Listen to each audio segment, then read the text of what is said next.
Hi hello నమస్తే friends welcome to our channel Magam handlooms.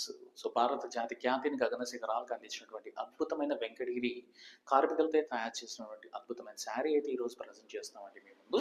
So ఇక్కడ మీరు చూసినట్టయితే మంచి మీకు మస్టర్డ్ ఎల్లో అంటే మీకు హనీ ఎల్లో కలర్లో అయితే వచ్చేస్తుంది. అండ్ బార్డర్ వచ్చేసరికి మీకు మంచి రాణి పింక్ అంటాము. చాలా అద్భుతంగా అయితే శారీ ఉంటుంది.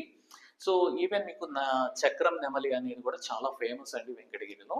అటువంటి శారీని అయితే మీకు ఈరోజు ప్రజెంట్ చేస్తున్నాము. అండ్ ఈవెన్ మీకు బార్డర్ చూస్తే కూడా మీకు అద్భుతంగా ఉంటుంది. అండ్ పళ్ళు మీకు 1 మీటర్ ఆఫ్ ద పళ్ళు వచ్చేస్తుంది. చాలా బ్యూటిఫుల్గా అయితే దీన్ని డిజైన్ చేయడం జరిగింది. అదేవిధంగా బ్లౌజ్ మీకు 80 సెంటీమీటర్స్ ఉంటుంది. అండ్ చాలామంది అడుగుతుంటారు బ్లౌజ్ సరిపోతుందని. ఖచ్చితంగా సరిపోతుంది. ఎందుకోసం అంటే మనకి ఇది పన్నా వచ్చి మీకు 46, 47 పన్నా ఉంటుందండి. కాబట్టి మీకు ఎటువంటి వాళ్ళకైనా కానీ బాగా నీట్గా సరిపోతుంది. శారీ మొత్తం కూడా మీకు ఇలా లోపల కొంచెం దూరంగా అయితే వచ్చేస్తుంది. మీకు ఈ వండర్ఫుల్ శారీ నచ్చినట్లయితే కనుక మాకు పింక్ చేయండి. మా వెంకటగిరి చేనేత కళాకారులకు హెల్ప్ చేయండి. Thank you so much.